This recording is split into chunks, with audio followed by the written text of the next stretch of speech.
बागीलाल news channel के प्रदेश bulletin में आप सभी का स्वागत है और मैं हूं आपके साथ मीनाक्षी सिंह। आइए नजर डालते हैं आज की प्रमुख खबरों पर। रामनगर में सरकारी जमीनों से अतिक्रमण हटाने के खिलाफ कांग्रेस करेगी सरकार के खिलाफ हल्ला बोल कार्यक्रम।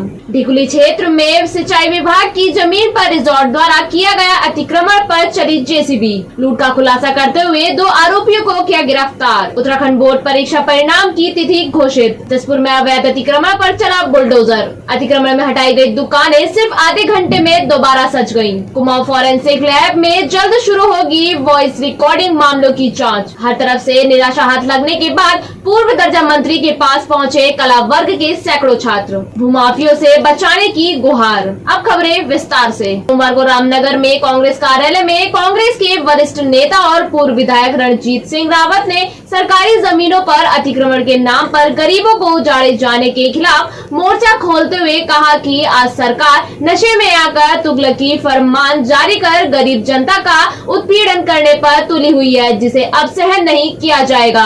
आपको बता दें कि अतिक्रमण के नाम पर गरीबों को हटाने की साजिश सरकार और संबंधित विभाग कर रहे हैं। तो वही उन्होंने कहा कि अवैध अतिक्रमण में शामिल अधिकारियों के खिलाफ भी कार्रवाई होनी चाहिए। वही सरकार की इस नीति के खिलाफ 24 मई को रामनगर में हल्ला बोल कार्यक्रम के माध्यम से कार्यालयों में धरना प्रदर्शन किया जाएगा। संवाददाता कैलाश रियाल की रिपोर्ट। 25,000 की आबादी शुरू करें। अतिक्रमण के नाम पर सरकार द्वारा पिछले कई दिनों से जो भय और डर का माहौल जनता के बीच बना दिया गया है, उसके संबंध में हमने ये प्रेस बुलाई है और हम इस सरकार से पूछना चाहते हैं कि वो अपनी मंशा को स्पष्ट करे। एक तरफ सरकार कहती है कि 60 साल से पुराने जितने भी धर्मस्थल जो कहीं भी बने हैं, चाहे मंदिर हो, मजार हो, गुरुद्वारा हो या कुछ भी हो, उनको नहीं तोड़ा जाएगा। और दूसरी तरफ 140 साल पुरानी थपली बाबा की मजार को तोड़ दिया जाता है, जिसमें पूजा अर्चना करने वाले ज़्यादातर हिंदू लोग। रामनगर में अवैध अतिक्रमण हटाने का अभियान लगातार जारी है, जहां ढिकुली क्षेत्र से सिंचाई विभाग की जमीन पर रिजॉर्ट द्वारा किया गया अतिक्रमण हटाया गया। आपको बता दें कि इस अतिक्रमण को लेकर सिंचाई विभाग ने पहले ही नोटिस जारी किया है, लेकिन नोटिस के बावजूद रिजॉर्ट संचालकों ने अपने द्वारा किया गया अतिक्रमण नहीं हटाया, जिस पर विभाग ने पुलिस और राजस्व विभाग के सहयोग से यह अतिक्रमण हटाया। संवाददाता कैलाश रियाल की रिपोर्ट।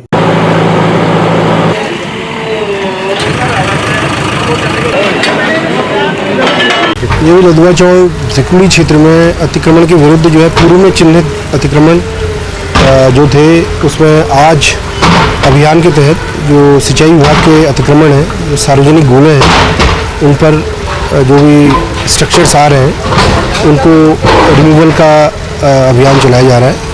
पूर्व में सिंचाई विभाग के द्वारा अतिक्रमण चिन्हित किए गए थे सरकारी गोलों पर और वो लिस्टेड से पहले से, और उसके बाद नोटिस उनको ड्यू प्रोसेस ऑफ लॉ के अंतर्गत तहत जो है नोटिस सर्व हुए, और नोटिस सर्व होने के पश्चात भी जब एनक्रोचर्स के द्वारा एनक्रोचमेंट नहीं हटाया गया, तो आज प्रशासन, सिंचाई विभाग और पुलिस की टीम के द्वारा संयुक्त रूप से अतिक्रमण हटाया जा रहा है। प्रदेश में हाई स्कूल और इंटरमीडिएट परीक्षा परिणाम घोषित करने की बोर्ड प्रशासन ने पूरी तैयारी कर ली है। इस वर्ष बोर्ड की परीक्षा 16 मार्च से शुरू होकर 6 अप्रैल को संपन्न हुई थी। आपको बता दें कि शिक्षा बोर्ड परिषद की सचिव ने जानकारी देते हुए बताया कि 25 मई को सुबह 11 बजे हाई स्कूल और इंटरमीडिएट परीक्षा परिणाम घोषित किया जाएगा। वही अनुमान लगाया जा रहा है कि परीक्षा परिणाम घोषित के दिन 25 मई को शिक्षा मंत्री धन सिंह रावत भी शामिल हो सकते हैं। संवाददाता कैलाश रियाल की रिपोर्ट।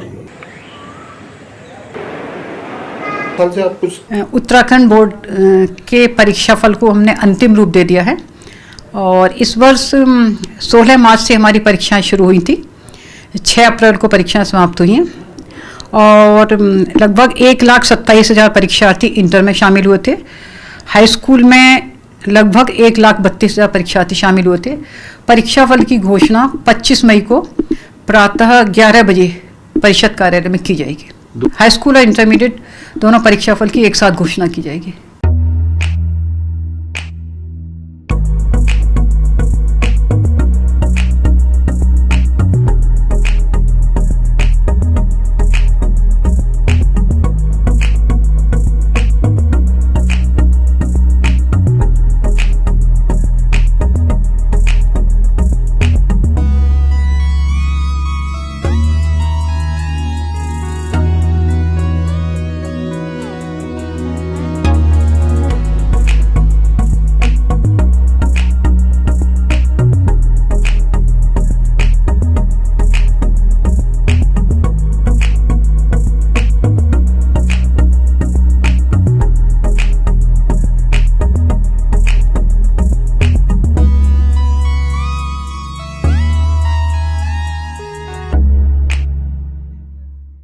आज जसपुर नादेही मार्ग पर सड़क किनारे पीडब्ल्यूडी विभाग की जमीन पर कच्चे पक्के बने अवैध अतिक्रमण को बुलडोजर द्वारा हटाया गया। इस दौरान भारी पुलिस बल मौके पर मौजूद रही।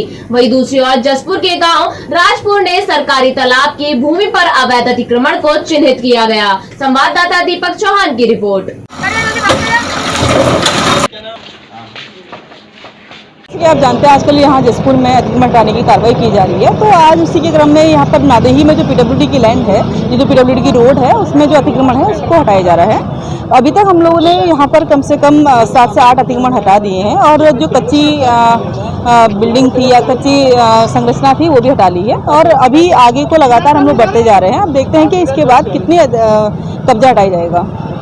हाँ जरूर, अभी हम लोगों ने कल एक राजपुर गांव है वहाँ पर अतिक्रमण चिन्हित किया था, तो उसका जो कार्रवाई है वो बृहस्पतिवार को की जाएगी। निगम प्रशासन ने एक बार फिर अतिक्रमण अभियान चलाया है। आपको बता दें कि कालू सिद्ध बाबा के मंदिर के ठीक सामने से अभियान शुरू हुआ, जो सदर बाजार से होता हुआ मीरा मार्ग तक पहुंचा। इस दौरान नगर आयुक्त पंकज उपाध्याय ने दुकानों के सामने सड़क पर मेज आदि रखकर सजाई गई दुकानों का सामान जब्त किया और कड़ी चेतावनी देकर दोबारा दुकान न लगाने की चेतावनी दी। वहीं अवैध तरीके से बनाई गई एक दुकान को ध्वस्त भी किया गया। संवाददाता दीपक अधिकारी की रिपोर्ट।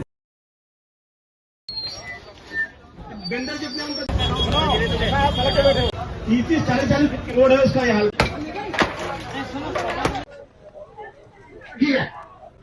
देखिए, नगर निगम पुलिस प्रशासन की टीम के द्वारा जो हमारी बाजार है, जहाँ पे हमने ये बाजार क्षेत्र में जो भी नालियों पे अतिक्रमण कर रखा है, बड़ ठेले खोखे वालों ने, उस पर कार्रवाई हो रही है। और इसका उद्देश्य एक ही है कि ये जो रोड है, सब बिल्कुल भी चलने के लिए जगह नहीं बची है, इसीलिए पूरे शहर में अभियान चलाया जा रहा है और जगह जगह जिन लोगों ने रोडों पर कब्जा किसी भी तरीके का कर रखा है उसे खाली कराया जाएगा। वही कुछ लोगों का आरोप भी है कि नगर निगम की जो यहाँ जो दुकानें बनी, अवैध दुकानें बनाई गई, लेकिन नगर निगम उसमें कार्रवाई, क्योंकि नगर निगम ने उसमें पैसे ले लिए। देखिए, कहीं भी अगर मैं भी अभी मौके पर हूँ, अभी तक किसी ने ऐसी कोई शिकायत नहीं करी है। अगर ऐसी कोई शिकायत प्राप्त होती है उस पर कार्रवाई की जाएगी। ये अवैध अतिक्रमण जो शहर के अंदर है, इसको हटाने के लिए जिला पुलिस, जिला प्रशासन और नगर निगम की टीम का संयुक्त अभियान चल रहा है। इसमें जिनका भी अवैध अतिक्रमण है उसको हटाया जा रहा है और मैं सभी व्यापारी भाइयों से अनुरोध करता हूँ, जिसका भी अवैध अतिक्रमण जिन्होंने भी कर रखा है उसको अब स्वयं हटा ले, नहीं तो हमारे द्वारा सब जितने भी अवैध अतिक्रमण है शहर के अंदर सबको हटाया जाएगा। ये जैसा कि ये हमारा नगर निगम का मूल दायित्व है, हमें लगातार इसमें काम करना चाहिए। निश्चित तौर पर हम समय से काम करते भी हैं, लेकिन अब एक बृहद अभियान के अंतर्गत पुलिस विभाग, नगर निगम, राजस्व विभाग, सिटी में हल्द्वानी के संयुक्त अभियान के अंतर्गत शासन के निर्देश पर ये अभियान चलाया जा रहा है। अवैध वेंडर और ऐसे वेंडर जो ठेके पर वेंडिंग का काम कर रहे हैं, ऐसे वेंडर जिनकी अपनी दुकानें प्रतिष्ठान उसके बाद वेंडिंग का काम कर रहे हैं, जब्त किया जा रहा है। और ऐसे दुकानदार जिन्होंने नालियों पर कब्जा कर रखा है, सड़क पर कब्जा कर रहा है, नालियों सड़क से कब्जा हटाया जा रहा है, फुटपाथ से कब्जा हटाया जा रहा है। व्यापारी बड़े पैमाने में सहयोग कर रहे हैं, साथ दे रहे हैं। कहीं कहीं जिसकी कुछ नुकसान हो रहा है, निश्चित तौर पर उनको तकलीफ जरूर हो रही है, लेकिन हम उनको कन्विंस कर रहे हैं ये आपके लिए हो रहा है। अभी आपके सामने जो नाली पर तोड़ा गया है, नाली आप देखिए पूरी भरी हुई है, बरसात दिनों में ओवरफ्लो हो जाता है। तो मेरा मानना है व्यापारी बड़े पैमाने में सहयोग कर रहे हैं, साथ दे रहे हैं और चाहते हैं कि ऐसा हो, अतिक्रमण हटे, व्यापार जो हमारे ग्राहक आते हैं उनको आने जाने की सुविधा हो। तो अक्सर मॉनिटरिंग करेंगे इसकी। देखिए, ये हमारा नियमित काम है, हमारे नियमित लोग आते हैं, लेकिन अब हम बाजार वाइज अपने कर्मचारियों की जिम्मेदारी नियत करेंगे। अगर उन्हें वो फेल होते हैं, FIR तकरार में फेल होते हैं, तो उनके खिलाफ कार्रवाई की जाएगी। ऐसे लोग वेतन भुगतान नहीं करें। कहा कि अगर सरकारी दुकानों पर अवैध कब्जा खाली कराया जाएगा, किराएदारी में किराया नहीं जमा रहा है उसे जमा कराया जाएगा, फुटपाथ पर अगर कब्जा है उसको खाली कराया जाएगा, सड़क पर कब्जा खाली कराया जाएगा, नाली से कब्जा खाली कराया जाएगा। रुद्रपुर स्थित कुमाऊं फॉरेंसिक लैब में जल्द ही वॉइस रिकॉर्डिंग मामले की जांच शुरू हो जाएगी। इससे संबंधित इलेक्ट्रॉनिक उपकरणों की जांच के लिए जल्द ही लैब में एक यूनिट लगाई जाएगी। जांच के लिए भी विशेषज्ञों की भी भर्ती होगी। इस जांच के बाद पता चल जाएगा कि फोन करने वाले की आवाज असली है या नकली। आपको बता दें कि थानों में आए दिन धमकी देने और ब्लैकमेलिंग से संबंधित मामले सामने आते रहते हैं। वीडियो साक्ष्य से संबंधित भी कई मामले सामने आते हैं। मामलों की कुख्यात जांच के लिए न्यायालय के आदेश पर इलेक्ट्रॉनिक उपकरणों को फॉरेंसिक साइंस लैब भेजा जाता है। संवाददाता दुर्गेश तिवारी की रिपोर्ट।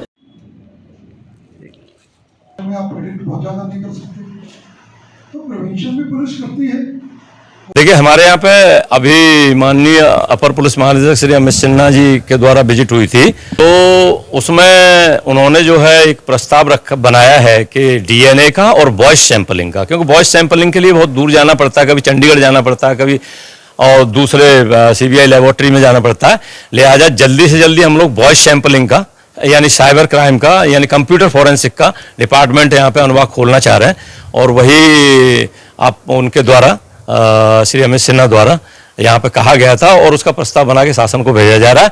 जल्द से जल्द डीएनए अनुभाग और ये वॉइस सैंपलिंग का और वॉइस जांच का अनुभाग जल्दी से जल्दी यहाँ पे शुरू हो जाएगा। बाजपुर कोतवाली पुलिस ने लूट की घटना को अंजाम देने के आरोप में 2 आरोपियों को गिरफ्तार किया है। पुलिस को दोनों आरोपियों के पास से घर से लूटी गई नकदी सहित अन्य सामान बरामद हुआ है। पुलिस ने दोनों आरोपियों के खिलाफ मुकदमा दर्ज कर उन्हें जेल भेज दिया है। आपको बता दें कि बाजपुर के ग्राम हरिपुरा जबरन निवासी महिला सरजीतो बाई ने बरहैनी चौकी पुलिस में तहरीर देकर बताया कि उसके घर में 2 युवक घुस गए। जब उसने देखा तो एक युवक संजू डोभाल ने उसके पर्स में रखी 23,500 रुपए की नकदी व उसके पति का आधार कार्ड ले लिया। महिला ने बताया कि जब उसके द्वारा पैसे वापस लेने का प्रयास किया गया तो संजू के साथ मौजूद दूसरे व्यक्ति ने चाकू से डराने का प्रयास किया, जिससे वह जमीन पर गिर गई और दोनों युवक मौके से फरार हो गए। संवाददाता शुभम गंभीर की रिपोर्ट।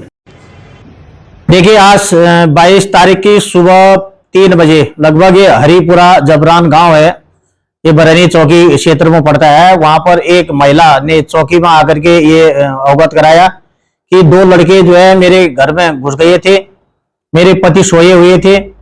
जब उन्होंने मेरे घर में जो है वो दरवाजा खोला तो मेरी नींद खुल गई। जब मैंने देखा तो उसमें 2 लड़के जो है हमारे घर के अंदर से वो एक पर्स जिसमें जो है 23,500 रुपये रखे थे तथा हमारी वोटर आईडी और जो है आधार कार्ड लेकर के वो गए, जिसमें से मैंने एक लड़के को पहचान लिया।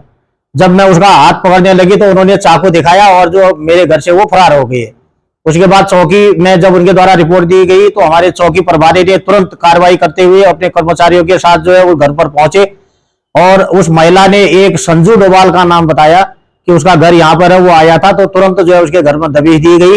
वहां से 2 अभियुक्त हमें, एक संजू डोभाल और दूसरा चेतन भट्ट, दोनों के दोनों वहां पर मिल गए और उनसे गहनता से पूछताछ करने पर उनके द्वारा जो है 23,500 रुपया और आधार कार्ड और वोटर आईडी जो है उस महिला के घर से लेना उन्होंने स्वीकार किया है। दोनों को गिरफ्तार कर दिया गया है।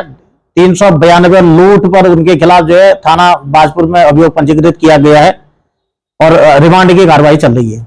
अब कारण तो उनको देखने से ये लग रहा है कि ये नशीली प्रवृत्ति के व्यक्ति हैं। नशे के चक्कर में जो इनके पास पैसे खत्म हो गए होंगे, इस कारण से इन्हें चोरी चपाटी करना शुरू कर दिया। कहाँ हैं सब लोग?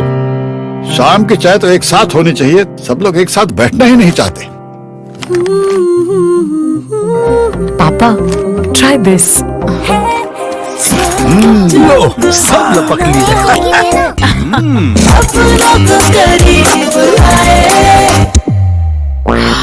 ये क्या हाल कर दिया है रूम का? बस कल से चाय मेरे रूम में। देवर पर नमकीन जनपद उधम सिंह नगर की सीमांत तहसील खटीमा में आज एक पीड़ित परिवार के साथ दर्जनों लोगों के एसडीएम खटीमा भू माफियों के चंगुल से निजात दिलाने की मांग को लेकर ज्ञापन दिया है। आपको बता दें कि पीड़ित मंगल कुमार ने बताया कि वह खटीमा के उमरू खुर्द गांव का रहने वाला है। उसके पिता छोटे लाल ने 1977 में थारू जनजाति के व्यक्ति जोगी दास से 13 बीघा भूमि स्टाम्प के जरिए खरीदी थी। वही 2 भूमाफिया अमित राणा और राज गौरव सोनकर ने उनकी 6.5 बीघा जमीन की धोखे से रजिस्ट्री उमेश राणा के नाम करवा दी। इसलिए आज वह एसडीएम के यहां अपनी मांगों का पत्र देने पहुंचे। साथ ही उनकी जमीन के पैसे दिलवाया जाए, सताए व इन भूमाफियों द्वारा उनकी जान मान की भी सुरक्षा की जाए। संवाददाता गुरदीप सिंह की रिपोर्ट। हमारी जमीन है ग्राम सभा मुरकला में, जो मेरे पिताजी ने सामने है, इन्होंने सन 1977 में जरिए तरीस नाम से खरीदी थी और उस पर तब से हम खेती बाड़ी करते हुए आए हैं। अमित राणा है और उनके जीजा जो भी हैं और खेत के असल मालिक से मिलके उसको अपनी बंदी के नाम रजिस्ट्री कराई है और उसका दाखिल खारिज भी करा लिया है। जब दाखिल खारिज हो गई उसके बाद मेरे को पता लगा कि मैंने अरे ऐसा क्या हो गया, तो गौरव का सोनकर का फ़ोन आया मेरे पास कि मंगल जी ज़मीन बेच लो। मैंने कहा नहीं बेच पाऊंगा, आपने ऐसा क्यों किया मेरे साथ। मजबूरी में ये कदम उठाना पड़ा कि चलो ठीक है, अगर कोई माध्यम निकलेगा बेचने का तो देख लूँगा मैं। तो इसमें गिरधर राणा जी उन्होंने जिम्मेदारी ली थी। तो पूरे 13 बीघा का टुकड़ा था, जिसमें 6.5 बीघा हमारे भाइयों ने किसी को बेच दी थी। ठीक है, तो 6.5 बीघे का सौदा हुआ था हमारे 15 लाख बीघा से। कितना आपको दिया गया? करीब 30 के आसपास दिया गया है। बाकी पैसा सर मैं उसको गया था मांगने के लिए, तो उन्होंने मना कर दिया। आजकल टाल मटोल की, अभी शनिवार शुक्रवार को शाम को एक बार भेंट भी हुई थी, तो उन्होंने मेरे संग अभद्रता की और बोले कि तुम्हें जो करना है कर लो, पैसे नहीं मिलेंगे। घुंगरू किला का मामला है। वहाँ पर कोई आगू लैंड थी, जिसको मंगल कुमार करके व्यक्ति ने उनसे स्टाम्प पेपर में लगभग 1970 में खरीदी थी। लेकिन उसके बाद किसी व्यक्ति विशेष ने इससे रजिस्ट्री करवा ली दूसरे थार के नाम है। अब जो मंगल राय है जिसने स्टाम्प पेपर में खरीदा, उसका ये आरोप है कि भूमि में मेरे से ज़बरदस्ती ली गई, कब्जा मेरा ही है और उसकी 143 भी करवा ली गई। अब इनका आरोप यह भी है कि जब मेरे से ज़मीन के लिए इन्होंने ज़मीन के एवज में 38 लाख की समथिंग इसको अमाउंट दिया था चेक के रूप में, वो चेक अभी ऑनर नहीं हो पाया है। मेरे से अकाउंट में पैसा नहीं, क्या नहीं है, तो इसलिए मैंने मंगल राय को सलाह दी है कि आप इसको चेक को बैंक में प्रस्तुत करें और उसके बाद जो भी निकल के आता उसमें करें। अल्मोड़ा में चारों ओर से निराशा हाथ लगने के बाद आज कला विषय के सैकड़ों छात्र छात्राओं ने पूर्व दर्जा मंत्री एवं उत्तराखंड कांग्रेस के वरिष्ठ उपाध्यक्ष बिट्टू कर्नाटक के कैंप कार्यालय में जाकर उनसे वार्ता की। साथ ही उन्हें ज्ञापन सौंपा, जिसके बाद कर्नाटक द्वारा सभी चीजों को देखते हुए समस्या का समाधान करने के लिए कहा गया। संवाददाता हेमंत सिंह मेहरा की रिपोर्ट। आज के लिए इतना ही। उत्तराखंड से जुड़ी तमाम खबरों के लिए बने रहिए सुरागी लाल न्यूज चैनल के साथ। धन्यवाद।